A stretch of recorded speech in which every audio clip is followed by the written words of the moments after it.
Novo, good to get you back, this time under extraordinary circumstances. Whereabouts in the world are you? New York City, in my Soho office, wearing my golf sweater. I don't golf a lot, but I'm supposed to golf this afternoon, 9 holes, and so I decided I'd dress the part. And talk us through the moustache you're resplendently wearing today. You know, I've been growing this mustache since the quarantine started. And it started as a joke, me, my brothers, and a bunch of friends from Amagansett. And then we were like, okay, we're doing a fundraiser. So we do push-ups every day. You got to do at least 200 push-ups and grow your mustache.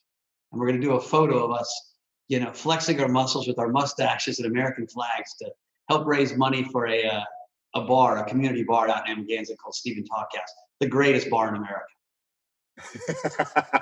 So you're all sporting the Burt Reynolds look. That's it, right? You know, this is starting to look more like G. Gordon Liddy, but my brothers look like Burt Reynolds. They're a little bit better looking. The bald head mustache thing is a very strange, shtick. So listen, you're a macro guy at heart, and even though you spend a big part of your life in the kind of future of the digital world, the macro world, look, we're probably in one of the most macro environments that you and I have ever lived through. How are you thinking this through? How are you thinking through where we are now and kind of where we're going? So right, you can't have a more intellectually exciting, I hate to call it fun because people are suffering, but intellectually exciting environment for macro.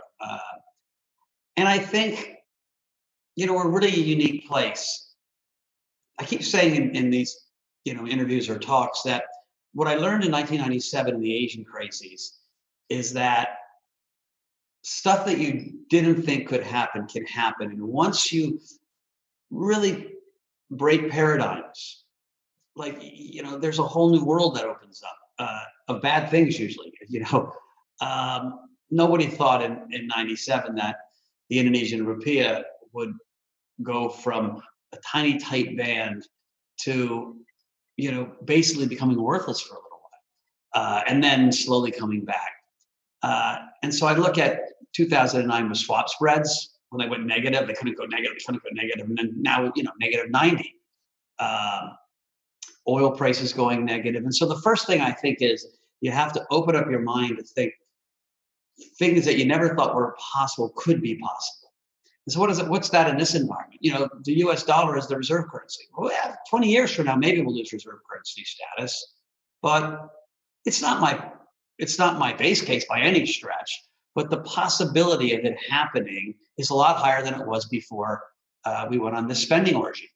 Nancy Pelosi today talked about $3 trillion more. My mother used to say money doesn't grow on trees, and now it feels like it's growing on trees. And we're always going to have a deflation first, right? Like people out of work. There was already deflationary forces out in the world. Yeah. What's different a little bit this time than the 08-09, because I remember in 08-09, right? Guys like Paul Singer took a full-page advertisement in the New York Times and the Wall Street Journal with 50 other luminaries, trashing Ben Bernanke. I remember once I met Paul and he told me he thought Ben should go to jail. And I was like, dude, the guy was my professor and, he's a patriot. He's doing what he thinks is right. And he's going to be proven right or you are, but jail seems a bit extreme. But that's how passionate they were. The inflation never showed up. Yeah. And so are we going to run the same playbook? Why I think it's different is, and Paul Jones talked about this in